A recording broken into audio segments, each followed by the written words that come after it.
Once again welcome back to വിശ്വാറ്റീച്ചിങ്. വീഡിയോയിലേക്ക് പോകുന്നതിന് മുമ്പ് നമ്മുടെ ചാനൽ ആദ്യമായിട്ടായാലും കാണുന്നുണ്ടെങ്കിൽ തീർച്ചയായും സബ്സ്ക്രൈബ് ചെയ്യാൻ മറക്കരുത്. ത്രോട്ട് ഇൻഫെക്ഷനും പനിയും ഒക്കെ ആയതുകൊണ്ടാണ് വീഡിയോസ് വരാൻ ഡിലേ ആയത്. ഇപ്പോഴും ഓക്കെ വരുന്നേ ഉള്ളൂ. വോയിസ് ടെസ്റ്റും കാര്യങ്ങളൊക്കെ പറഞ്ഞുകൊണ്ടാണ് ഡിലേ ആയത് കേട്ടോ. അപ്പം നമ്മൾ നേരെ നമ്മുടെ വീഡിയോയിലേക്ക് പോകാം. നമ്മൾ പ്രീവിയസ് ഇയറിൽ ചോദിച്ചിട്ടുള്ള ഇനിയാണെങ്കിലും നമുക്ക് എക്സ്പെക്റ്റ് ചെയ്യാവുന്ന ഇമ്പോർട്ടൻ്റ് ആയിട്ടുള്ള തിയറി ക്വസ്റ്റ്യൻസ് ആണ് നമ്മൾ ഈ ഒരു വീഡിയോയിൽ ഡിസ്കസ് ചെയ്യാനായിട്ട് പോകുന്നത്. ആദ്യം തന്നെ നമുക്ക് എന്താണ് ഫിനാൻഷ്യൽ മാനേജ്മെന്റ് എന്ന് നോക്കാം. സോ നമുക്ക് എന്താണ് financial management? Financial management is concerned with the procurement of funds, their effective utilization and the management of a surplus. അതായത് ഫിനാൻഷ്യൽ മാനേജ്മെന്റ് എന്ന് പറയുമ്പോൾ എന്താണ് അല്ലെ? ഫണ്ട് പ്രൊക്യൂർ ചെയ്യുക അല്ലെ. പ്രൊക്യൂർമെന്റ് ഓഫ് ഫണ്ട് എന്ന് വെച്ച് കഴിഞ്ഞാൽ റേസിംഗ് ഫണ്ടൊക്കെ എന്ത് ചെയ്യുക, സമാഹരിക്കുക. അതേപോലെ തന്നെ അങ്ങനെ സമാഹരിച്ച ഫണ്ട്, പ്രൊക്യൂർ ചെയ്ത ഫണ്ട്, റേസ് ചെയ്ത ഫണ്ട് എന്ത് ചെയ്യുക, എഫക്റ്റീവായിട്ട് യൂട്ടിലൈസ് ചെയ്യുക. അതേപോലെ തന്നെ സർപ്ലസ് എന്ത് ചെയ്യുക, മാനേജ് ചെയ്യുക തുടങ്ങിയവയൊക്കെയാണ് എന്തെന്ന് പറയുന്നത് ഫിനാൻഷ്യൽ മാനേജ്മെന്റ് അല്ലെ. നമുക്ക് സിമ്പിൾ ആയിട്ട് പറഞ്ഞു കഴിഞ്ഞാൽ ഫണ്ട് എന്ത് ചെയ്യുക, മാനേജ് ചെയ്യുക. അതാണ് ഫിനാൻഷ്യൽ മാനേജ്മെന്റിൽ നടക്കുന്നത് അല്ലെ. എന്തോ പറഞ്ഞത്, ഫണ്ട് റേസ് ചെയ്യുക, അത് എഫക്റ്റീവായിട്ട് യൂട്ടിലൈസ് ചെയ്യുക, മാനേജ് ചെയ്യുക. അതാണ് എന്തെന്ന് പറയുന്നത് ഫിനാൻഷ്യൽ മാനേജ്മെന്റ് എന്ന് പറയുന്നത്. Thus, it is a managerial activity that covers the planning and controlling of financial and economic resources of an organization. അതുകൊണ്ട് തന്നെ ഇതെന്താണ്, ഒരു മാനേജറിയൽ ആക്ടിവിറ്റിയാണ്. നമുക്കറിയാം മാനേജ്മെന്റിൽ എന്തുണ്ടാ, പ്ലാനിങ്ങും കൺട്രോളിംഗ് ഒക്കെ വരുന്ന മാനേജ്മെന്റിലാണ് അല്ലേ. അപ്പം ഇവിടെ എന്തിൻ്റെ പ്ലാനിങ് ആൻഡ് കൺട്രോളിംഗ് ആണ് നടക്കുന്നത്? ഒരു ഓർഗനൈസേഷൻ്റെ ഫിനാൻഷ്യൽ ആൻഡ് എക്കണോമിക് റിസോഴ്സസിൻ്റെ പ്ലാനിങ്ങും കൺട്രോളിങ്ങും ഒക്കെ നടക്കുന്ന ഒരു മാനേജറിയൽ ആക്ടിവിറ്റിയാണ് എന്തെന്ന് പറയുന്നത് ഫിനാൻഷ്യൽ മാനേജ്മെൻറ്റ് എന്ന് പറയുന്നത്. ക്ലിയർ അല്ലേ? നോക്കിയേ, നെക്സ്റ്റ് ഒരു ക്വസ്റ്റ്യൻ ആണ് finance functions or functions of financial management. നമുക്ക് ബി പാർട്ടിലൊക്കെ ചോദിക്കാൻ സാധ്യതയുള്ളൊരു ക്വസ്റ്റ്യൻ ആണ് ഫങ്ഷൻസ് ഓഫ് ഫിനാൻഷ്യൽ മാനേജ്മെന്റ് കേട്ടോ. അപ്പോൾ നമുക്ക് എന്താണ് ഫിനാൻസ് ഫങ്ഷൻ അല്ലെങ്കിൽ ഫങ്ഷൻസ് ഓഫ് ഫിനാൻഷ്യൽ മാനേജ്മെന്റ് ചോദിച്ചാൽ നിങ്ങൾ ഇത് വേണം എഴുതാനായിട്ട്. നോക്കിയേ, finance function can be broadly divided into executive finance function and incidental finance function. നമുക്ക് ഈ ഒരു ഫംഗ്ഷനെ, അതായത് ഫിനാൻഷ്യൽ മാനേജ്മെന്റ് ഈ ഒരു ഫംഗ്ഷൻസിനെ അല്ലെങ്കിൽ ഫിനാൻസ് ഫംഗ്ഷനെ നമുക്ക് രണ്ടായിട്ട് ഡിവൈഡ് ചെയ്യാം. ഏതൊക്കെയാണ്? എക്സിക്യൂട്ടീവ് ഫിനാൻസ് ഫങ്ഷൻ എന്നും ഇൻസിഡന്റൽ ഫിനാൻസ് ഫംഗ്ഷൻ എന്നും. ഏതൊക്കെയാണ്? ഇപ്പം തന്നെ പഠിച്ചു നോക്കിയേ. ഏതൊക്കെയാണ്? എക്സിക്യൂട്ടീവ് ഫിനാൻസ് ഫംഗ്ഷനും ഇൻസിഡന്റൽ ഫിനാൻസ് ഫംഗ്ഷനും. അതിലെ ആദ്യത്തേതാണ് എക്സിക്യൂട്ടീവ് ഫിനാൻസ് ഫംഗ്ഷൻ എന്ന് പറയുന്നത്.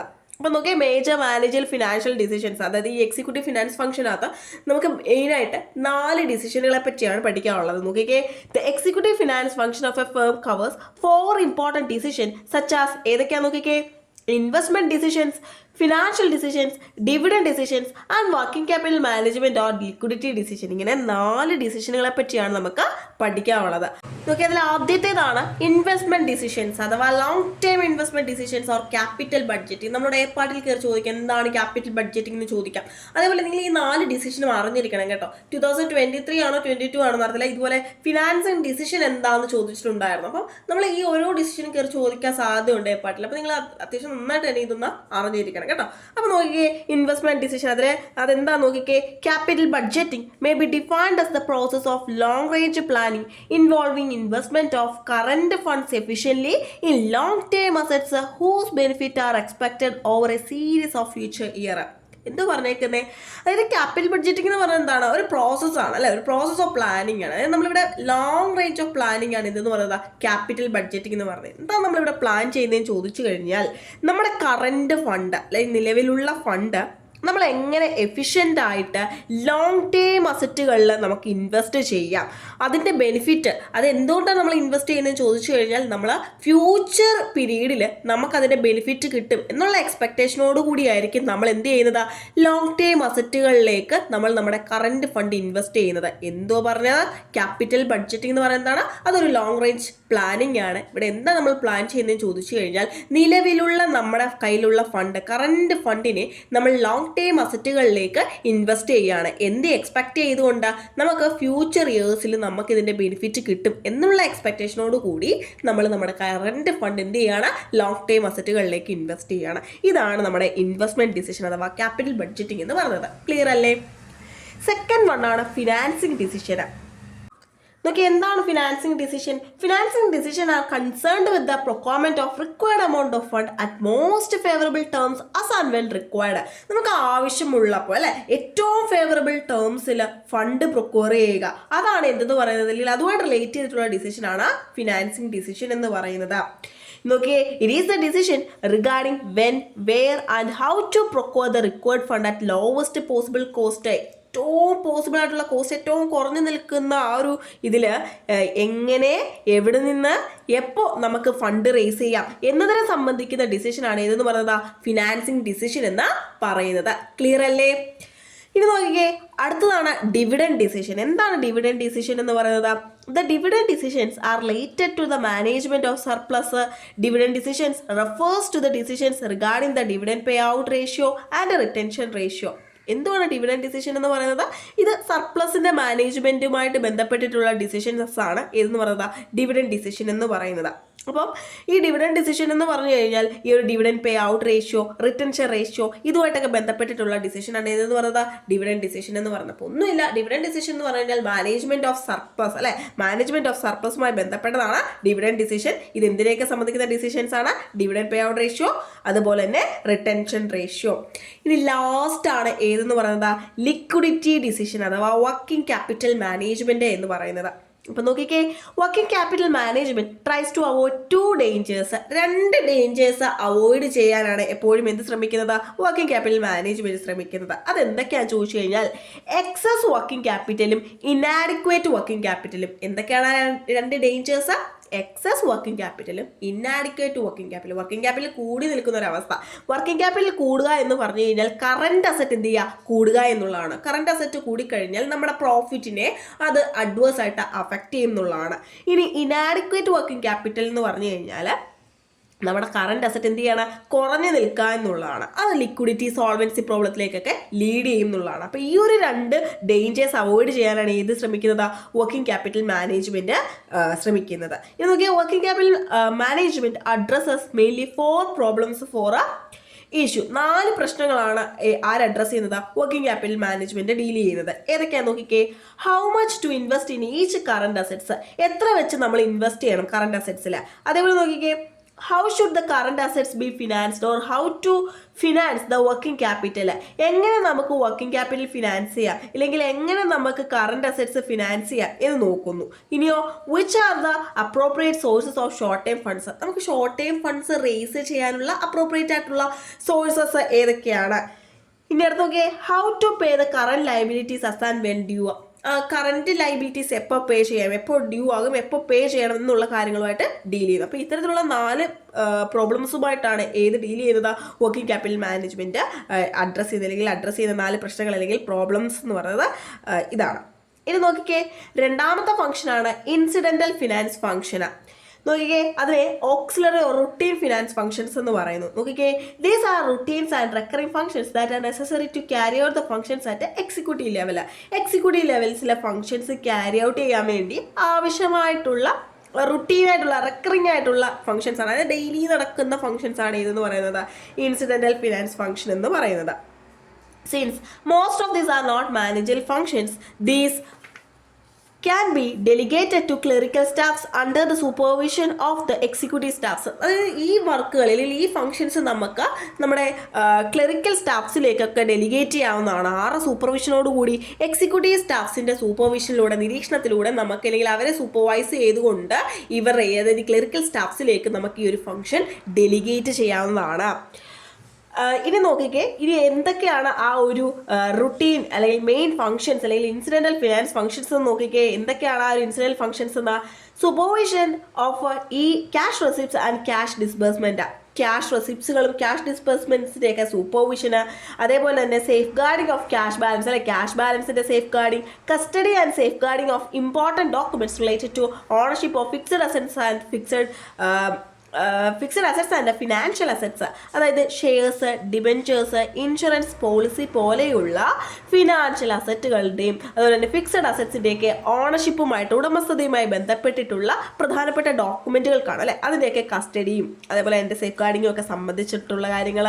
അതേപോലെ തന്നെ നോക്കിയേ അടുത്തത് ഡോക്യുമെൻറ്റിൻ്റെ സേഫ് ഗാർഡിങ് തന്നെയാണ് പറയുന്നത്. നോക്കിയേ safeguarding the document related to procurement of fund അല്ലെ ഫണ്ട് റേസ് ചെയ്യുന്നതുമായി ബന്ധപ്പെട്ടിട്ടുള്ള ഡോക്യുമെൻറ്റുകൾ അതെന്തൊക്കെയാണ്? അതായത് ഇപ്പം ഫണ്ടിൻ്റെ സപ്ലയേഴ്സിന് നമ്മൾ ഇഷ്യൂ ചെയ്യുന്ന ഡോക്യുമെൻറ്റ്സ് ഉണ്ട് അല്ലേ അക്കൗണ്ടിങ് ഡോക്യുമെൻറ്റ്സ് കാണും, ലീഗൽ ഡോക്യുമെൻറ്റ്സ് കാണും, അതിൻ്റെയൊക്കെ സേഫ് ഗാർഡിങ്. അതേപോലെ തന്നെ എന്താണ് documents are return submitted to the registrar of company രജിസ്ട്രാർസിന് നമ്മൾ സബ്മിറ്റ് ചെയ്യുന്ന റിട്ടേൺസ് അതുപോലെ തന്നെ ഡോക്യുമെൻറ്റ്സ് അത്തരത്തിലുള്ള കാര്യങ്ങൾ. അതുപോലെ നോക്കിക്കേ പബ്ലിക്കിന് നമ്മൾ ഇഷ്യൂ ചെയ്യുന്ന പ്രോസ്പെക്ട്സ്, ഈ പ്രോസ്പെക്ട്സ് അതുപോലെ തന്നെ റിട്ടേൺസ്, ലീഗൽ ഡോക്യുമെൻറ്റ്സ് ഇങ്ങനെയൊക്കെയുള്ള കാര്യങ്ങളുടെ സേഫ് ഗാർഡിങ് അല്ലേ. ഇന്നൊക്കെ keeping the books of accounts as per section 128 of companies act 2013 companies ആക്ടിൽ സെക്ഷൻ 128 ബുക്ക് കീപ്പിങ്ങിനെ പറ്റി പറയുന്നുണ്ട് അല്ലേ, അല്ലെങ്കിൽ ബുക്ക് ഓഫ് അക്കൗണ്ട്സ് കീപ്പ് ചെയ്യുന്നതിനെ പറ്റി പറയുന്നുണ്ട്. അപ്പോൾ അത് എല്ലാ കമ്പനീസും എന്ത് ചെയ്യേണ്ടതാണ്, ഈ ബുക്ക് ഓഫ് അക്കൗണ്ട്സ് ഒക്കെ കീപ്പ് ചെയ്യേണ്ടതാണ്. അപ്പം ആ ഒരു ബുക്ക് കീപ്പിങ്ങിൻ്റെ കാര്യമാണ്. പിന്നെ നോക്കിയേ preparation of financial statement according to schedule 3 of the companies act 2013 companies act 2013 schedule 3 പറയുന്നതനുസരിച്ച് ഫിനാൻഷ്യൽ സ്റ്റേറ്റ്മെൻറ്റ്സിൻ്റെയൊക്കെ പ്രിപ്പറേഷനാണ്. അതേപോലെ നോക്കിയാൽ പെർഫോമൻസ് ഇവാലുവേഷൻ എന്തൊക്കെ യൂസ് ചെയ്തുകൊണ്ടുള്ള പെർഫോമൻസ് ഇവാലുവേഷനാണ്? Accounting ratio, cost volume profit analysis, standard costing, budgetary control പോലെയുള്ള കാര്യങ്ങൾ യൂസ് ചെയ്തുകൊണ്ടുള്ള പെർഫോമൻസ് ഇവാലുവേഷൻ അല്ലേ. അതുപോലെ നോക്കിയാൽ financial reporting as per disclosure requirement specified by the institute of chartered accounts of India, അതായത് ICAIയുടെ സ്പെസിഫൈ ചെയ്തത് പ്രകാരമുള്ള ഫിനാൻഷ്യൽ റിപ്പോർട്ടിംഗ് അല്ലേ, ഫിനാൻഷ്യൽ റിപ്പോർട്ടിംഗ്. അതുപോലെ നോക്കിയേ track the behaviour of share price of the firm continuously, ഫേമിൻ്റെ ഷെയർ പ്രൈസിൻ്റെ ആ ഒരു ബിഹേവിയർ അല്ലേ, ആ ഒരു ഗ്രാഫ് എന്ത് ചെയ്യുക കറക്റ്റായിട്ട് ട്രാക്ക് ചെയ്യുക, തുടർച്ചയായിട്ട് കണ്ടിന്യൂസ് ആയിട്ട് എന്ത് ചെയ്യുക ട്രാക്ക് ചെയ്യുക. നോക്കി ഇത്രയേ ഉള്ളൂ നമ്മുടെ ഫങ്ഷൻസ് ഓഫ് ഫിനാൻഷ്യൽ മാനേജ്മെൻറ്റ് എന്ന് പറയുന്നത്. ഇനി നോക്കിയ നെക്സ്റ്റ് ഒരു ക്വസ്റ്റ്യൻ ആണ് ബിസിനസ് റിസ്ക്. നോക്കിക്കേ നമുക്ക് റിസ്കുകളെ പറ്റി പഠിക്കാം. അപ്പോൾ ആദ്യം തന്നെ എന്താണ് റിസ്ക്, ഫിനാൻഷ്യൽ മാനേജ്മെൻറ്റ് എന്താണ് റിസ്ക് നോക്കാം. നോക്കി in financial management risk refers to the variability in profit. It can be the variability in EBIT or variability in EPS. അപ്പോൾ നോക്കിക്കേ ഫിനാൻഷ്യൽ മാനേജ്മെൻറ്റിൽ റിസ്ക് എന്നുള്ള ടേം കൊണ്ട് ഉദ്ദേശിക്കുന്നത് പ്രോഫിറ്റിലുണ്ടാകുന്ന വേരിയബിലിറ്റിയാണ്, വ്യതിയാനങ്ങളെയാണ്, പ്രോഫിറ്റിലുണ്ടാകുന്ന വ്യതിയാനങ്ങളെയാണ് നമ്മൾ എന്തെന്ന് പറയുന്നത്, അല്ലെങ്കിൽ ചേഞ്ചസിനെയാണ് നമ്മൾ എന്തെന്ന് പറയുന്നത് റിസ്ക് എന്ന് പറയുന്നത്. അത് രണ്ട് രീതിയിലാകാം. ഒന്നെങ്കിൽ എബിറ്റ് എന്ന് പറഞ്ഞാൽ എന്താണ്, earnings before interest and tax ആണ് എബിറ്റ് എന്ന് പറയുന്നത് അല്ലേ, എബിറ്റിൽ ഉണ്ടാകുന്ന വേരിയബിലിറ്റി. അല്ലെങ്കിലോ EPS എന്ന് വെച്ചാൽ എന്താണ്, ഏർണിങ്സ് പെർ ഷെയർ അല്ലെ, EPS ഉണ്ടാകുന്ന വേരിയബിലിറ്റി ആകാം. ഈ ഒരു രണ്ട് തരത്തിലാകാം ഈ പറഞ്ഞ റിസ്ക് എന്ന് പറയുന്നത്. അപ്പോൾ നോക്കിക്കേ അങ്ങനെ നമുക്ക് എന്താണ് ബിസിനസ് റിസ്ക് എന്ന് നോക്കാം. Business risk can be defined as the risk originates from the operating environment of A firm the results in the variability of EBIT or operating profit. അപ്പോൾ നോക്കിക്കേ എബിറ്റിൽ അല്ലെങ്കിൽ ഓപ്പറേറ്റിംഗ് പ്രോഫിറ്റിൽ വേരിയബിലിറ്റിക്ക് കാരണമാകുന്ന ഒരു ഫേമിൻ്റെ ഓപ്പറേറ്റിംഗ് എൻവയോൺമെൻറ്റിൽ നിന്നും ഒറിജിനേറ്റ് ചെയ്യുന്ന റിസ്കുകളാണ് ഏതെന്ന് പറയുന്നത്, ബിസിനസ് റിസ്ക് എന്ന് പറയുന്നത്. സോ ബിസിനസ് റിസ്ക് എന്ന് പറഞ്ഞു കഴിഞ്ഞാൽ എന്താണ്, വേരിയബിലിറ്റി ഇൻ എബിറ്റ് ആണ് അല്ലെങ്കിൽ ഓപ്പറേറ്റിംഗ് പ്രോഫിറ്റ് ആണ് എന്തെന്ന് പറയുന്നത്, ഈ പറഞ്ഞ പോലെ ബിസിനസ് റിസ്ക് എന്ന് പറയുന്നത്. അതായത് ബിസിനസ് റിസ്ക് എന്ന് പറയുന്നത് എന്താണ്, ഓപ്പറേറ്റിംഗ് പ്രോഫിറ്റ് അല്ലെങ്കിൽ എബിറ്റിൽ ഉണ്ടാകുന്ന വേരിയബിലിറ്റിയാണ് ബിസിനസ് റിസ്ക് എന്ന് പറയുന്നത്. അപ്പം നോക്കിക്കേ ഈ ഒരു ബിസിനസ് റിസ്കിൻ്റെ സോഴ്സസ് എന്ന് പറഞ്ഞാൽ ഏതൊക്കെ ആകാം, വേരിയബിലിറ്റി ഇൻ സെയിൽസ് ആകാം, വേരിയബിലിറ്റി ഇൻ വേരിയബിൾ കോസ്റ്റ് ആകാം, വേരിയബിലിറ്റി ഇൻ ഡിമാൻഡ് ആകാം, ഹൈ ഫിക്സഡ് ഓപ്പറേറ്റിംഗ് കോസ്റ്റ് ആകാം. അപ്പം ഇതൊക്കെയാണ് ഈ പറഞ്ഞ പോലെ ബിസിനസ് റിസ്കുകളുടെ പ്രധാനപ്പെട്ട സോഴ്സസ് എന്ന് പറയുന്നത്. അപ്പം ഞാൻ ഒരു കാര്യം കൂടി പറയാം. നമ്മൾ പറഞ്ഞു വേരിയബിലിറ്റി ഇൻ എബിറ്റ് ആണ് എന്തെന്ന് പറയുന്നത്, ബിസിനസ് റിസ്ക് എന്ന് പറയുന്നത് അല്ലേ. നമുക്കറിയാം എബിറ്റ് എന്ന് പറഞ്ഞു കഴിഞ്ഞാൽ എന്തിൻ്റെയൊക്കെ സമ്മാനം നമുക്കറിയാം. എബിറ്റ് എന്ന് പറഞ്ഞു കഴിഞ്ഞാൽ sales, variable cost, fixed cost അല്ലെ, സെയിൽസിൽ നിന്ന് വേരിയബിൾ കോസ്റ്റ് അതായത് കോസ്റ്റുകൾ കുറയ്ക്കുന്നതാണ് ഏതെന്ന് പറയുന്നത്, എബിറ്റ് എന്ന് പറയുന്നത് അല്ലേ. EBIT is equal to sales minus variable cost plus fixed cost. അപ്പോൾ ഈ പറഞ്ഞിട്ടുള്ള കോസ്റ്റുകളിലൊക്കെ തന്നെ എന്തെങ്കിലും ഒരു വേരിയബിലിറ്റി ഉണ്ടായി കഴിഞ്ഞു കഴിഞ്ഞാൽ അതൊക്കെ തീർച്ചയായിട്ടും എന്തിലും വേരിയബിലിറ്റി ഉണ്ടാക്കും, എബിറ്റിലും വേരിയബിലിറ്റി ഉണ്ടാക്കും എന്ന് നോക്കാം അല്ലേ. അപ്പം നോക്കിക്കേ ഇനി അടുത്ത റിസ്ക് ആണ് ഫിനാൻഷ്യൽ റിസ്ക് എന്ന് പറയുന്നത്. Financial risk may be defined as the risk stem from the capital structure of a firm that results in variability of EPS or net residual income of the shareholders. അതായത് നമ്മുടെ ഒരു ഫേമിൻ്റെ capital സ്ട്രക്ചറിൽ ഉണ്ടാകുന്ന ഇല്ലെങ്കിൽ അതിൽ നിന്നും എറൈസ് ചെയ്യുന്ന റിസ്കുകളാണ് financial risk എന്ന് പറയുന്നത്. അത് എന്തിന് റിസൾട്ട് ആകുമെന്ന് പറഞ്ഞിട്ടുണ്ട്? EPS ഉണ്ടാകുന്ന വേരിയബിലിറ്റിക്ക് കാരണമാകും, അല്ലെങ്കിൽ നെറ്റ് റെസിജ്വൽ ഇൻകം, ഷെയർ ഹോൾഡേഴ്സിന്റെ നെറ്റ് റെസിജ്വൽ ഇൻകത്തിൽ വേരിയബിലിറ്റി ഉണ്ടാക്കും എന്നുള്ളതാണ്. അപ്പം നോക്കിക്കേ, ഇനി നമ്മൾ പഠിക്കാനുള്ളത് ബിസിനസ് റിസ്ക്കും ഫിനാൻഷ്യൽ റിസ്ക്കും കൂടി കമ്പയർ ചെയ്ത് ആ ഒരു കമ്പാരിസൺ കൂടി നോക്കാം. അപ്പോൾ നിങ്ങൾക്ക് കൃത്യമായിട്ടും അറിയാം ഇപ്പം അല്ലേ. ഇപ്പം നിങ്ങൾക്ക് അറിയാം എന്താണ് ബിസിനസ് റിസ്ക്, എന്താണ് ഫിനാൻഷ്യൽ റിസ്ക്. ബിസിനസ് റിസ്ക് എന്ന് പറഞ്ഞു കഴിഞ്ഞാൽ വേരിയബിലിറ്റി ഇൻ എബിറ്റ് ആണ്. ഫിനാൻഷ്യൽ റിസ്ക് എന്ന് പറഞ്ഞാൽ എന്താണ്? വേരിയബിലിറ്റി ഇൻ EPS ആണ്. തിരിഞ്ഞു പോകരുത് കേട്ടോ. അപ്പം നോക്കിക്കേ, ഓപ്പറേറ്റിംഗ് റിസ്ക് എന്ന് പറഞ്ഞാൽ എന്ത് റിസ്ക് തന്നെയാണ്? ബിസിനസ് റിസ്ക് തന്നെയാണ് ഓപ്പറേറ്റിംഗ് റിസ്ക് എന്ന് പറയുന്നത്. ഇനി ഫിനാൻഷ്യൽ റിസ്ക് നോക്കിക്കേ, ലിവറേജ് എന്താണ്? ഓപ്പറേറ്റിംഗ് റിസ്ക് എന്തുമായിട്ട് റിലേറ്റ് ചെയ്താണ്? ഓപ്പറേറ്റിംഗ് ലിവറേജുമായി ബന്ധപ്പെട്ടതാണ്. ഓപ്പറേറ്റിംഗ് റിസ്ക് അഥവാ ബിസിനസ് റിസ്ക് എന്തുമായി ബന്ധപ്പെട്ടതാണ്?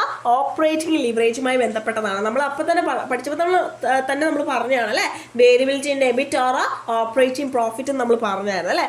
സോ ഓപ്പറേറ്റിംഗ് റിസ്ക് എന്ന് പറയുന്നത് which is related to operating leverage. ഇനി ഫിനാൻഷ്യൽ റിസ്ക് എന്തുമായി ബന്ധപ്പെട്ടതാണ്?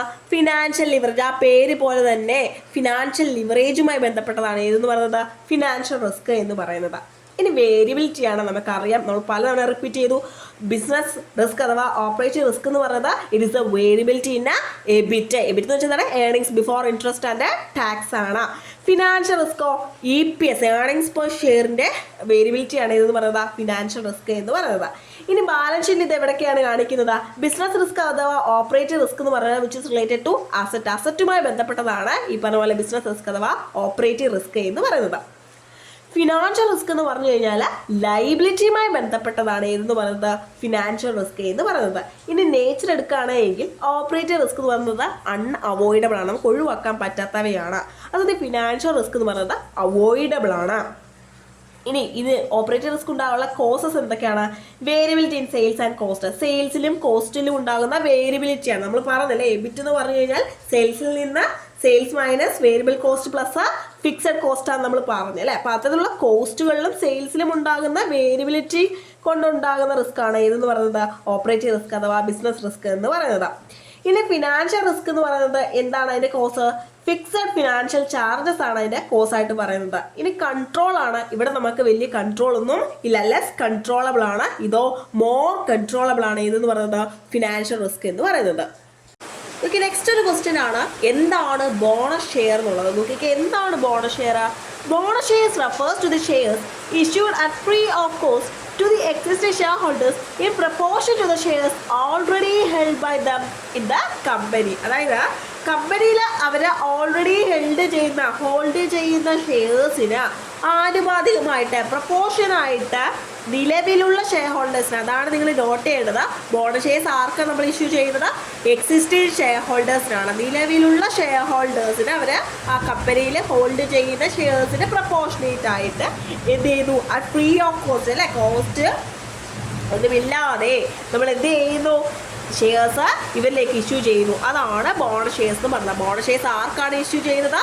എക്സിസ്റ്റിംഗ് ഷെയർ ഹോൾഡേഴ്സിനാണ്, in proportionate to their shares held by them in the company. ഇനി ശ്രദ്ധിക്കേണ്ട കാര്യം, ഈ ഒരു ബോണസ് ഷെയർസിനെ നമ്മൾ എന്തെന്നൊക്കെ പറയുന്നു? ക്യാപിറ്റലൈസേഷൻ ഓഫ് പ്രോഫിറ്റ് എന്നും ക്യാപിറ്റലൈസേഷൻ ഓഫ് റിസർവ്സ് എന്നൊക്കെ പറയുന്നു. കാരണം ഇവിടെ നമ്മൾ പ്രോഫിറ്റ് എന്തായിട്ട് കൺവേർട്ട് ചെയ്യുന്നുണ്ട്?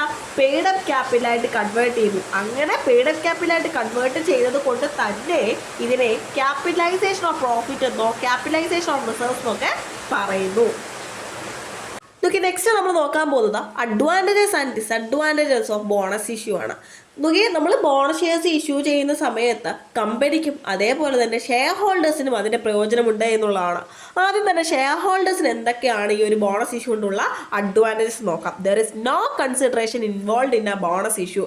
ബോണസ് ഇഷ്യൂവിൽ ഒരു കൺസിഡറേഷൻ തന്നെ, അതായത് ഫ്രീ ഓഫ് കോസ്റ്റിലാണ് ഇവർക്ക് എന്ത് ചെയ്യുന്നത്? എക്സിസ്റ്റിംഗ് ഷെയർ ഹോൾഡേഴ്സിന് ബോണസ് ഷെയർസ് ഇഷ്യൂ ചെയ്യുന്നത്. അതുകൊണ്ട് തന്നെ there is no consideration involved in a bonus issue. ഇത് നോക്കിക്കേ, it is an indication of future high dividend as the number of shares held by the investors increase.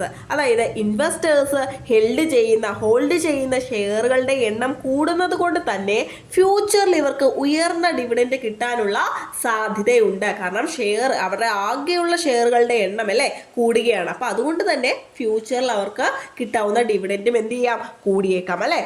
ഇനി നോക്കിയേ, there is no dilution of control in bonus issue as the shares are given to the existing shareholders. Shares നമ്മൾ issue ചെയ്യുന്നത് നിലവിലുള്ള share ഹോൾഡേഴ്സിനാണ് അല്ലെ, existing share ഹോൾഡേഴ്സിനാണ് നമ്മൾ എന്ത് ചെയ്യുന്നത്, bonus shares issue ചെയ്യുന്നത്. അതുകൊണ്ട് തന്നെ there is no dilution of control, പുറത്തുനിന്നൊന്നും ആരും ഉൾപ്പെടാത്തത് കൊണ്ട് തന്നെ ആ ഒരു കൺട്രോൾ അല്ലെ, there is no dilution of a control. അടുത്തതോ, bonus issue has a positive psychological effect on shareholders as it give them a chance to sell the additional shares to make a capital gain. അതായത് ഈ ഒരു ഷെയർസിൻ്റെയൊക്കെ market price കൂടുന്ന സമയത്ത് ഈ ഷെയർസൊക്കെ sell ചെയ്യാനുള്ളൊരു ഓപ്ഷൻ, ഒരു ചാൻസ് ആർക്ക് കൊടുക്കുന്നുണ്ട്, ഈ ഷെയർ ഹോൾഡേഴ്സിന് കൊടുക്കുന്നുണ്ട്. അതുകൊണ്ട് തന്നെ ഇതൊരു പോസിറ്റീവായിട്ടുള്ള സൈക്കോളജിക്കൽ എഫക്റ്റ് ഷെയർ ഹോൾഡേഴ്സിന് കൊടുക്കുന്നു എന്നുള്ളതാണ്. ഇനി നോക്കിക്കേ, if the dividend income is taxed at a higher rate, bonus issue is preferred by the investors. നമുക്കറിയാം ഇവിടെ ഇൻകം ടാക്സ് ഒന്നും പേ ചെയ്യേണ്ട ആർക്ക്, ഈ ഷെയർ ഹോൾഡേഴ്സിന്. കാരണം ഇവർക്ക് ക്യാഷ് ആയിട്ടല്ല കിട്ടുന്നത് അല്ലേ, ഇവർക്ക് പകരം ഷെയർസ് ആയിട്ടാണ് കിട്ടുന്നത്. അതുകൊണ്ട് തന്നെ ഇൻകം ടാക്സ് കാര്യങ്ങളൊന്നും പേ ചെയ്യേണ്ടതായിട്ട് ഇല്ല. If the dividend income is taxed at a higher rate, higher റേറ്റിലാണ് ഡിവിഡൻഡ് ഇൻകം ടാക്സ് ചെയ്യുന്നത് എങ്കിൽ ബോണസ് ഇഷ്യൂ ആയിരിക്കും ആര് പ്രിഫർ ചെയ്യുന്നത്, ഇൻവെസ്റ്റേഴ്സ് പ്രിഫർ ചെയ്യുന്നത്. കാരണം ഷെയർസ് ആയിട്ടാണ് ഇവർക്ക് കിട്ടുന്നത്.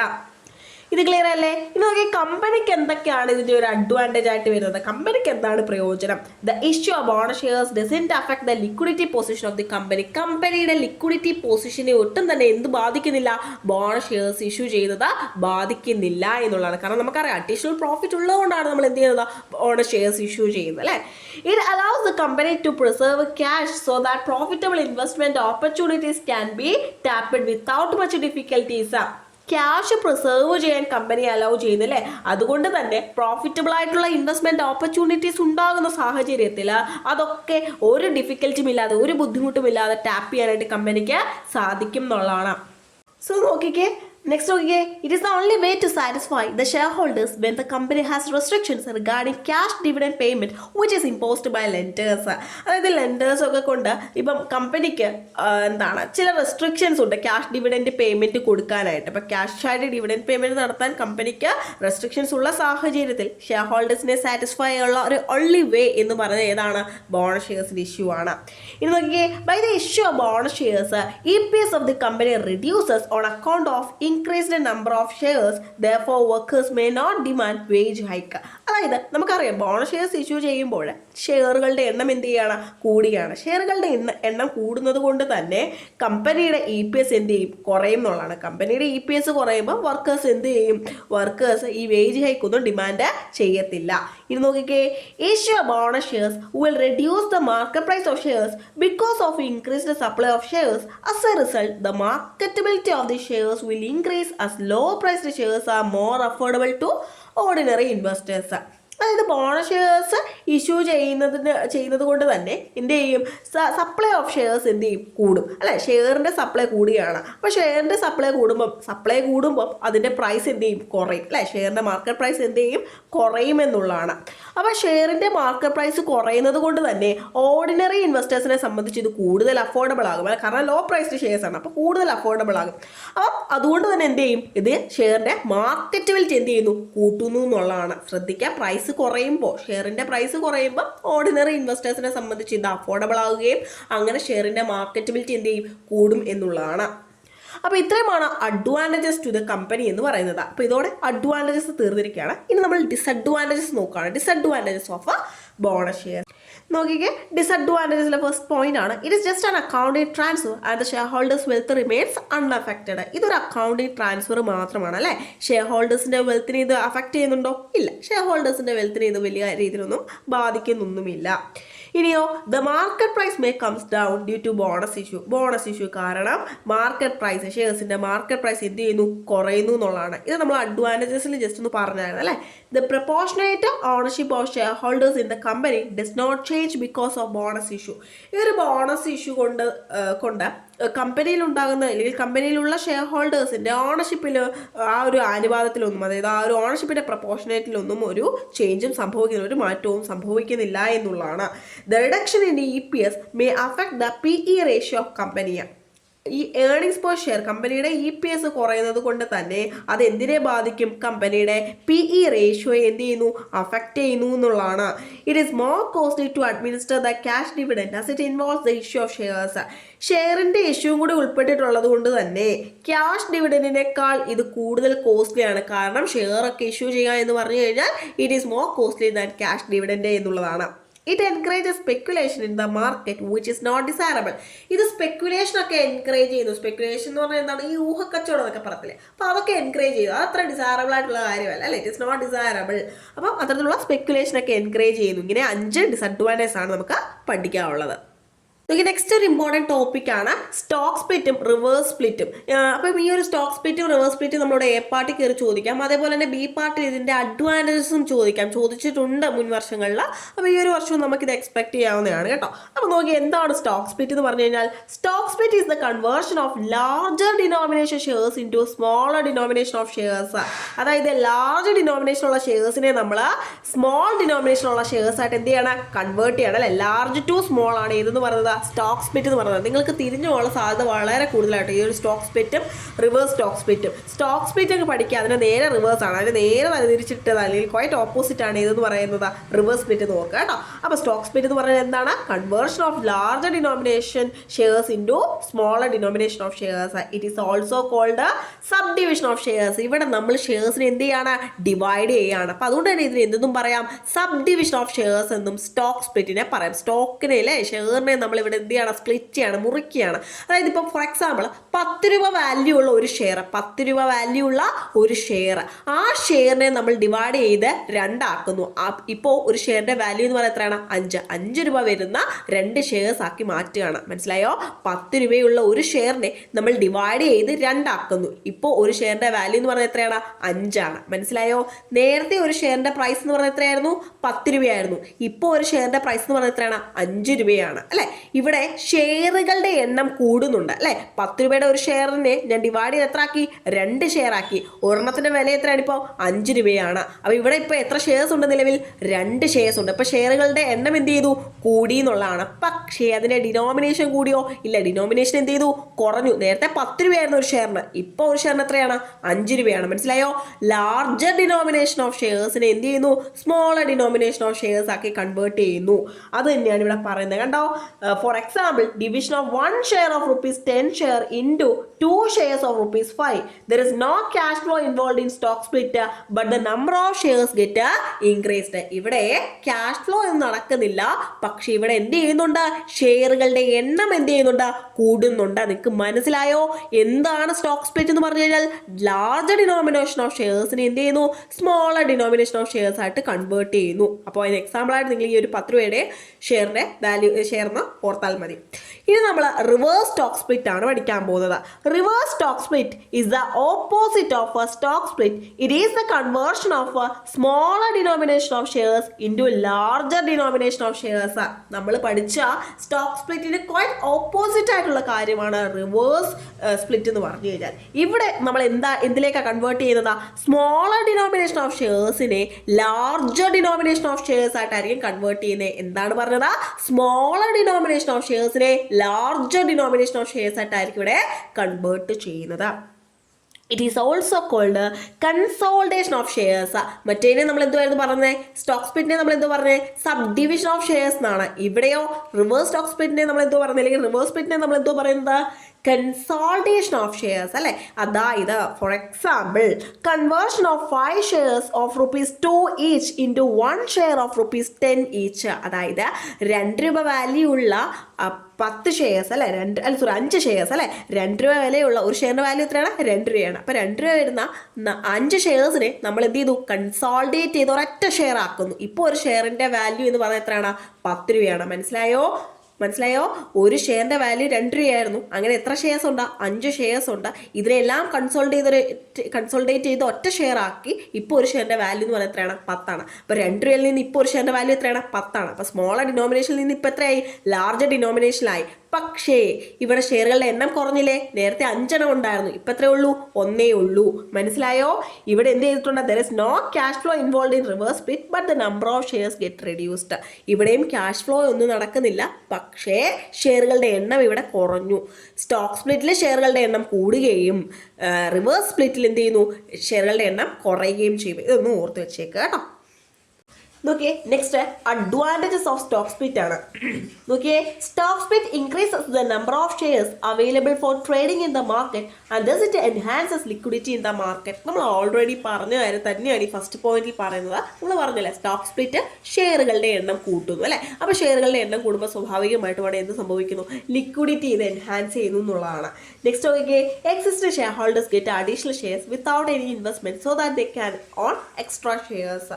ഇപ്പം നിലവിലുള്ള ഷെയർ ഹോൾഡേഴ്സിനെ സംബന്ധിച്ച് ഒരു ഇൻവെസ്റ്റ്മെൻറ്റും ഇല്ലാതെ തന്നെ അഡീഷണൽ ഷെയർസ് എന്ത് ചെയ്യാനായിട്ട് സാധിക്കും? അവർക്ക് കിട്ടും എന്നുള്ളതാണ്. സോ അവർക്ക് എന്ത് ചെയ്യാം? കൂടുതൽ ഷെയർസ്, എക്സ്ട്രാ ഷെയർസ് അവർക്ക് ഓൺ ചെയ്യാനായിട്ട് സാധിക്കുന്നു എന്നുള്ളതാണ്.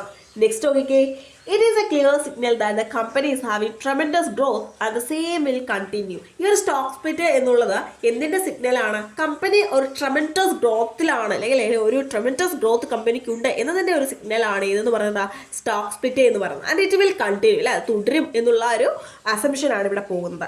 നോക്കിയേ, stock split are normally followed by increased trading that could lead to higher prices.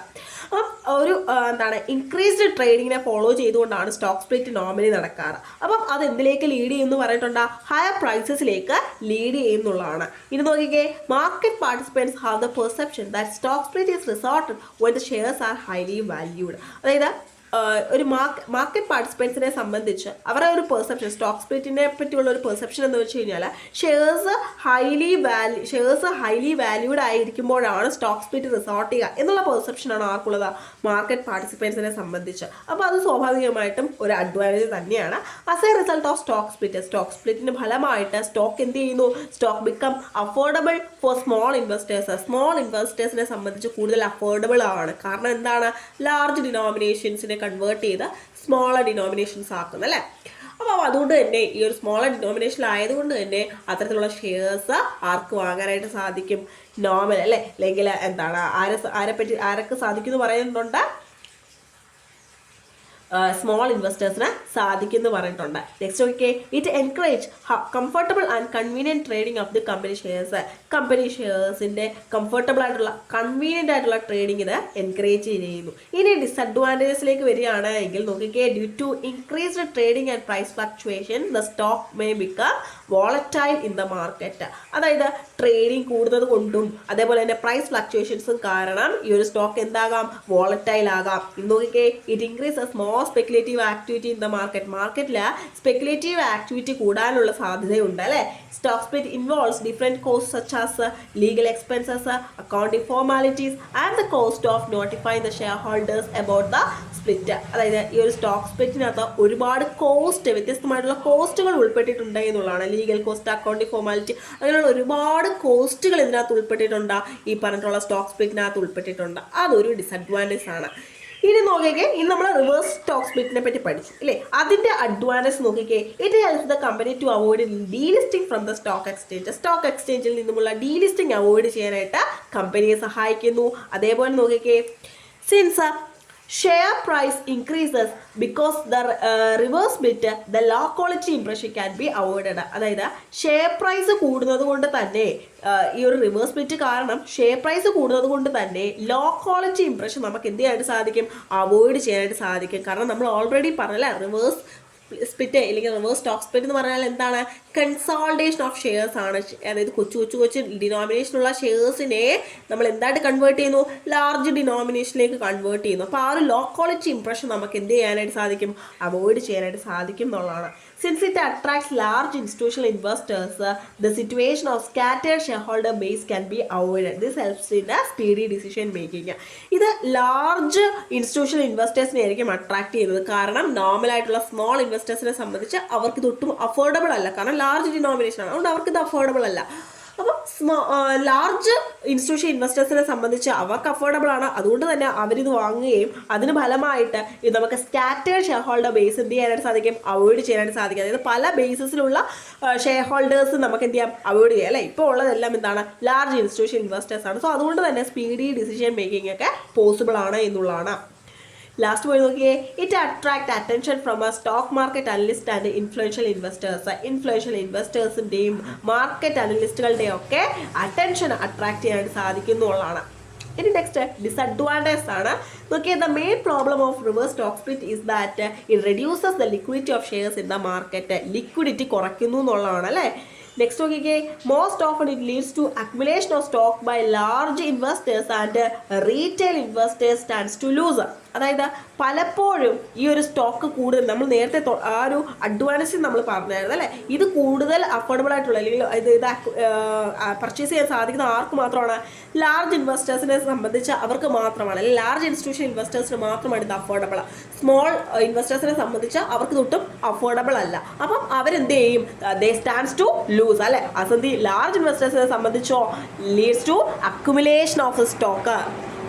Large ഇൻവെസ്റ്റേഴ്സിന്റെ കയ്യിൽ മാത്രം എന്ത് ചെയ്യും, സ്റ്റോക്ക് അക്യുമുലേറ്റ് ചെയ്യുന്ന, കുമിഞ്ഞുകൂടുന്ന ഒരു അവസ്ഥയിലേക്കൊക്കെ ലീഡ് ചെയ്യും. ലാസ്റ്റ് പോയി നോക്കിയേ, it will adversely affect the corporate image of the company as it taken negatively by the market. Market ഇത് നെഗറ്റീവായിട്ട് എടുക്കുന്നതുകൊണ്ട് തന്നെ, ഇത് നെഗറ്റീവായിട്ട് കൺസ്യൂം ചെയ്യുന്നതുകൊണ്ട് തന്നെ കമ്പനിയുടെ കോർപ്പറേറ്റ് ഇമേജിനെ ഇത് എന്ത് ചെയ്യും, അഡ്വേഴ്സ് ആയിട്ട് അഫക്റ്റ് ചെയ്യും. അപ്പോൾ ഇത്രയുമാണ് നമ്മുടെ disadvantages of reverse stock split എന്ന് പറയുന്നത്. ഓക്കെ, ഇനി നമ്മൾ ലിവറേജ് എന്താണ് എന്നും അതിന്റെ ടൈപ്സും ആണ് നോക്കാൻ പോകുന്നത്. നമുക്ക് എന്താണ് leverage in financial management? Leverage refers to the firm's ability to use fixed cost assets or fixed cost funds to magnify the return of its owners. അതായത് ഫിനാൻഷ്യൽ മാനേജ്മെന്റിൽ ലിവറേജ് എന്നുള്ള ടേം കൊണ്ട് ഉദ്ദേശിക്കുന്നത് എന്താണ്, ഒരു ഫേമിന്റെ എബിലിറ്റിയാണ്. എന്തിനുള്ള എബിലിറ്റിയാണ് എന്ന് ചോദിച്ചു കഴിഞ്ഞാൽ ഫിക്സഡ് കോസ്റ്റ് അസറ്റ്സ് അല്ലെങ്കിൽ ഫിക്സഡ് കോസ്റ്റ് ഫണ്ടുകൾ യൂസ് ചെയ്യാനുള്ള എബിലിറ്റി. എന്തോ പറഞ്ഞത്, it is the ability of firm to use fixed cost assets or fixed cost fund. Fixed cost അസറ്റുകൾ അല്ലെങ്കിൽ ഫിക്സഡ് കോസ്റ്റ് ഫണ്ടുകൾ ഉപയോഗിക്കാനുള്ള ഒരു ഫേമിന്റെ എബിലിറ്റി. എന്തിനു വേണ്ടി, to magnify the return of its owners. അതിൻ്റെ ഓണേഴ്സിൻ്റെ റിട്ടേൺ മാഗ്നിഫൈ ചെയ്യാൻ വേണ്ടി, റിട്ടേൺ വർദ്ധിപ്പിക്കാൻ വേണ്ടി, കൂട്ടാൻ വേണ്ടി ഫിക്സഡ് കോസ്റ്റ് അസറ്റുകളും ഫിക്സഡ് കോസ്റ്റ് ഫണ്ടുകളും ഉപയോഗിക്കാനുള്ള ഒരു ഫേമിന്റെ എബിലിറ്റിയാണ് നമ്മൾ എന്തുകൊണ്ട് ഉദ്ദേശിക്കുന്നത്, ലിവറേജ് കൊണ്ട് ഉദ്ദേശിക്കുന്നത്. ഇനി ലിവറേജ് 3 തരത്തിലാണുള്ളത്. ഓപ്പറേറ്റിംഗ് ലിവറേജ്, ഫിനാൻഷ്യൽ ലിവറേജ്, അതുപോലെ തന്നെ കോമ്പോസിറ്റ് ലിവറേജ്. ഇങ്ങനെ 3 ലിവറേജുകളാണ് പഠിക്കാനുള്ളത്. ഓപ്പറേറ്റിംഗ് ലിവറേജ് എന്താണ് മെഷർ ചെയ്യുന്നതെന്ന് ചോദിച്ചു കഴിഞ്ഞാൽ ബിസിനസ് റിസ്ക് ആണ് അവിടെ മെഷർ ചെയ്യുന്നത്. ഫിനാൻഷ്യൽ ലിവറേജ് ഫിനാൻഷ്യൽ റിസ്ക് ആണ് മെഷർ ചെയ്യുന്നത്. കോമ്പോസിറ്റ് ലിവറേജ് എന്താണ് മെഷർ ചെയ്യുന്നത്, ടോട്ടൽ റിസ്ക് ആണ്. ഒരു ഫേമിന്റെ ടോട്ടൽ റിസ്ക് ആണ് ഇത് മെഷർ ചെയ്യുന്നത്. ആദ്യം തന്നെ എന്താണ് ഓപ്പറേറ്റിംഗ് ലിവറേജ് എന്ന് നോക്കാം. നോക്കി, എന്താണ് ഓപ്പറേറ്റിംഗ് ലിവറേജ് എന്ന് പറഞ്ഞു കഴിഞ്ഞാൽ, operating leverage may be defined as the tendency of the operating profit to vary disproportionately with sales അല്ലെ. അതായത് ഓപ്പറേറ്റിംഗ് പ്രോഫിറ്റിന്റെ ടെൻഡൻസിയാണ്, എന്തിനുള്ള ടെൻഡൻസിയാണ്, to vary disproportionately with sales. സെയിൽസുമായിട്ട് ഡിസ്പ്രപ്പോർഷനേറ്റ് ആയിട്ട് വേരി ചെയ്യാനുള്ള ഓപ്പറേറ്റിംഗ് പ്രോഫിറ്റിന്റെ ടെൻഡൻസിയാണ് എന്തെന്ന് പറയുന്നത്, ഓപ്പറേറ്റിംഗ് ലിവറേജ് എന്ന് പറയുന്നത് അല്ലെ. It arises from the existence of fixed operating expenses in the cost structure of a firm. ഒരു ഫേമിന്റെ കോസ്റ്റ് സ്ട്രക്ചറിലുള്ള ഫിക്സഡ് ഓപ്പറേറ്റിംഗ് എക്സ്പെൻസസിന്റെ എക്സിസ്റ്റൻസ് കൊണ്ടാണ് ഇത് അറൈസ് ചെയ്യുന്നത്. ഫിക്സഡ് ഓപ്പറേറ്റിംഗ് എക്സ്പെൻസസ് വെച്ച് കഴിഞ്ഞാൽ റെന്റ്, സാലറി പോലെയുള്ള ഫിക്സഡ് ഓപ്പറേറ്റിംഗ് എക്സ്പെൻസസുകളുടെ അല്ലെങ്കിൽ കോസ്റ്റുകളുടെ എക്സിസ്റ്റൻസ് മൂലമാണ് ഇത് അറൈസ് ചെയ്യുന്നത്. അതേപോലെ നോക്കിക്കേ, it is A measure of business risk of the firm. Operative leverage എന്ന് പറഞ്ഞു കഴിഞ്ഞാൽ എന്തിലുള്ള മെഷറാണ്, ബിസിനസ് റിസ്ക് അല്ലെ. ഒരു ഫേമിന്റെ ബിസിനസ് റിസ്കിന്റെ മെഷറാണ് എന്തെന്ന് പറയുന്നത്, ഓപ്പറേറ്റീവ് ലിവറേജ് എന്ന് പറയുന്നത്. ഓക്കെ, നെക്സ്റ്റ് ഫിനാൻഷ്യൽ ലിവറേജ് ആണ്. എന്താണ് ഫിനാൻഷ്യൽ ലിവറേജ് എന്ന് പറഞ്ഞു കഴിഞ്ഞാൽ, financial leverage may be defined as the use of long term fixed interest bearing securities and preference shares along with the equity capital in the capital structure. അതായത് കമ്പനിയുടെ capital സ്ട്രക്ചറിൽ equity ക്യാപിറ്റലിന് പുറമെ അല്ലെങ്കിൽ equity ക്യാപിറ്റലിനോടൊപ്പം preference ഷെയർസും അതേപോലെ തന്നെ long term fixed interest bearing സെക്യൂരിറ്റീസും use ചെയ്യുന്നതിനെയാണ് നമ്മൾ എന്ത് പറയുന്നത്, ഫിനാൻഷ്യൽ ലിവറേജ് എന്ന് പറയുന്നത്. എന്തിനു വേണ്ടിയാണ്, in order to magnify the earnings of equity shareholder. Equity share ഹോൾഡറിന്റെ റിട്ടേൺ മാഗ്നിഫൈ ചെയ്യാൻ വേണ്ടി അല്ലെങ്കിൽ അവരുടെ ഏർണിംഗ്സ് മാഗ്നിഫൈ ചെയ്യാൻ വേണ്ടി, അതായത് അവരുടെ ഷെയർ ഹോൾഡേഴ്സിന്റെ അല്ലേ ഇക്വിറ്റി ഷെയർ ഹോൾഡേഴ്സിന്റെ ഏർണിങ്സ് വർദ്ധിപ്പിക്കാൻ വേണ്ടി ഇക്വിറ്റി ക്യാപിറ്റലിനോടൊപ്പം പ്രിഫറൻസ് ഷെയർസും അതേപോലെ തന്നെ ഫിക്സഡ് ഇൻട്രസ്റ്റ് ബിയറിംഗ് സെക്യൂരിറ്റീസ് അല്ലെ long time fixed interest bearing സെക്യൂരിറ്റീസും യൂസ് ചെയ്യുന്നു. അപ്പോൾ നിങ്ങൾ അറിഞ്ഞിരിക്കണം എന്താണ് ഈ long time fixed interest bearing securities എന്ന് പറഞ്ഞു കഴിഞ്ഞാൽ, അതായത് ഒരു ലോങ് ടേമിലേക്ക് നമുക്ക് ഫിക്സഡ് ഇൻട്രസ്റ്റ് തരുന്നത് അല്ലെ, ഡിബെഞ്ചേഴ്സ് പോലെയുള്ള ഐറ്റംസ് ആണ് ഇവിടെ ഉദ്ദേശിക്കുന്നത്. അപ്പം അതുകൂടി യൂസ് ചെയ്യുന്നതിനെയാണ് നമ്മൾ ഫിനാൻഷ്യൽ ലിവറേജ് എന്ന് പറയുന്നത്. നമ്മൾ പറഞ്ഞു ഫിനാൻഷ്യൽ ലിവറേജ് എന്ന് പറഞ്ഞാൽ എന്തിന്റെ ഏത് ടൈപ്പ് ഓഫ് റിസ്ക് ആണ് അവിടെ മെഷർ ചെയ്യുന്നത്? ഫിനാൻഷ്യൽ റിസ്ക് ആണ് അവിടെ മെഷർ ചെയ്യുന്നത്. ഈ ഒരു ഫിനാൻഷ്യൽ ലിവറേജിനെ നമ്മൾ എന്തെന്നും പറയുന്നു? ട്രേഡിംഗ് ഓൺ ഇക്വിറ്റി എന്നും പറയുന്നു. നോക്കിയേ, അടുത്ത മൂന്നാമത്തെയാണ് കോമ്പോസിറ്റ് ലിവറേജ്. നമ്മൾ പറഞ്ഞായിരുന്നു ഓപ്പറേറ്റിംഗ് ലിവറേജ് എന്ന് പറഞ്ഞു കഴിഞ്ഞാൽ എന്ത് എക്സിസ്റ്റ് ചെയ്യുമ്പോഴാണ് ഓപ്പറേറ്റിംഗ് ലിവറേജ് എറൈസ് ചെയ്യുന്നത്? ഫിക്സഡ് ഓപ്പറേറ്റിംഗ് കോസ്റ്റ് എറൈസ് ചെയ്യുമ്പോഴാണ് ഓപ്പറേറ്റിംഗ് ലിവറേജ് എറൈസ് ചെയ്യുന്നത് നമ്മൾ പറഞ്ഞു. അതേപോലെ തന്നെ ഫിനാൻഷ്യൽ ലിവറേജ് എന്ന് പറഞ്ഞു കഴിഞ്ഞാൽ ഫിക്സഡ് ഫിനാൻഷ്യൽ ചാർജസ് എറൈസ് ചെയ്യുമ്പോൾ അല്ലെങ്കിൽ അതിന്റെ എക്സിസ്റ്റൻസ് കൊണ്ടാണ് ഫിനാൻഷ്യൽ ലിവറേജ് എറൈസ് ചെയ്യുന്നത്. അപ്പോൾ അതുകൊണ്ട് തന്നെ കോമ്പോസിറ്റ് അഥവാ കമ്പൈൻഡ് ലിവറേജ്, നമ്മുടെ കോമ്പോസിറ്റ് ലിവറേജിനെ എന്തെന്നും പറയുന്നു? കമ്പൈൻഡ് ലിവറേജ് എന്നും പറയുന്നു. ഇവിടെ നമുക്ക് രണ്ടും, അതായത് ഫിക്സഡ് ഓപ്പറേറ്റിംഗ് കോസ്റ്റും ഫിക്സഡ് ഫിനാൻഷ്യൽ ചാർജസും ഇവിടെ രണ്ടിന്റെയും എക്സിസ്റ്റൻസ് ഇവിടെ ഉണ്ട് എന്നുള്ളതാണ്. ഇനി നോക്കി എന്താണ് കോമ്പോസിറ്റ് ലിവറേജ് എന്ന്? Thus combined leverage may be defined as the percentage change in EPS for a given percentage change in sales. നമുക്ക് ഈ ഒരു ഡിഗ്രി ഓഫ് കോമ്പോസിറ്റ് ലിവറേജ് കാണാനുള്ള ഇക്വേഷൻ എന്ന് പറഞ്ഞു കഴിഞ്ഞാൽ percentage change in EPS divide by percentage change in sales ആണ് കേട്ടോ. അപ്പൊ നോക്കി, it is the product of operating leverage and combined leverage. Operating ലിവറേജിന്റെയും കമ്പൈൻഡ് ലിവറേജിന്റെയും പ്രൊഡക്റ്റ് ആണ് ഏതെന്ന് പറയുന്നത്? കോമ്പോസിറ്റ് ലിവറേജ് അഥവാ കമ്പൈൻഡ് ലിവറേജ് എന്ന് പറയുന്നത്. It measures the total risk of the firm. ഒരു ഫേമിന്റെ ടോട്ടൽ റിസ്ക് ആയിരിക്കും ഇവിടെ മെഷർ ചെയ്യുന്നത്. നോക്കി, നിങ്ങൾ ഈ മൂന്നെണ്ണത്തിൻ്റെയും ഇക്വേഷനും കൂടി അറിഞ്ഞിരിക്കണം. നോക്കിയൊക്കെ കോമ്പോസിറ്റിൽ അല്ലെങ്കിൽ കമ്പൈൻഡ് ലിവറേജിന്റെ ഇക്വേഷനാണ് ഇവിടെ കൊടുത്തിരിക്കുന്നത്. നമ്മൾ പറഞ്ഞു combined leverage is the product of operating leverage and financial leverage എന്നല്ലേ. അതായത് operating leverage into financial leverage ആണ് ഇതെന്ന് പറയുന്നത് കമ്പൈൻഡ് ലിവറേജ് എന്ന് പറയുന്നത്. ഇപ്പൊ തന്നെ പഠിച്ചു നോക്കിയേ, ഓപ്പറേറ്റിംഗ് ലിവറേജിന്റെ ഇക്വേഷൻ ആണ് കോൺട്രിബ്യൂഷൻ ഡിവൈഡ് ബൈ എബിറ്റ് എന്ന് പറയുന്നത്. സി എന്ന് പറയുന്നത് എന്താണ്? കോൺട്രിബ്യൂഷൻ ആണ് കേട്ടോ. Contribution divide by earnings before interest and tax. EBIT എന്ന് പറയുന്നത് എന്താണ്? EBIT, earnings before interest and tax ആണ്. അപ്പൊ സി ബൈ എബിറ്റ് ആണ് എന്തെന്ന് പറയുന്നത്? ഓപ്പറേറ്റിംഗ് ലിവറേജ് എന്ന് പറയുന്നത്. അത് ഇൻറ്റു ഫിനാൻഷ്യൽ ലിവറേജ് കാണാനുള്ള ഇക്വേഷൻ എന്ന് പറഞ്ഞു കഴിഞ്ഞാൽ എബിറ്റ് ഡിവൈഡ് ബൈ EBT ആണ്. അതായത് earnings before interest and tax divide by earnings before tax. അപ്പോൾ അത് ഇത് രണ്ടും, അതായത് ഓപ്പറേറ്റിംഗ് ലിവറേജിന്റെ ഇക്വേഷൻ ഇൻറ്റു ഫിനാൻഷ്യൽ ലിവറേജിന്റെ ഇക്വേഷൻ ചെയ്യുമ്പോൾ എന്ത് കിട്ടും? കമ്പൈൻഡ് ലിവറേജ് കിട്ടും. ഇനി ഡിഗ്രി ഓഫ് കമ്പൈൻഡ് ലിവറേജ് കാണണം എന്നുണ്ടെങ്കിൽ ഉള്ള ഇക്വേഷൻ ആണ് percentage change in EPS divide by percentage change in sales. ഇതാണ് നമ്മൾ പറഞ്ഞത് അല്ലേ, നമ്മൾ ആ ഡെഫിനിഷൻ പഠിച്ചപ്പോൾ പറഞ്ഞത്. പെർസെൻറ്റേജ് ചേഞ്ച് ഇൻ EPS എന്ന് വെച്ചാൽ എന്താണ്? ഏർണിംഗ്സ് പെർ ഷെയർ ആണ്. Percentage change in EPS divide by percentage change in sales.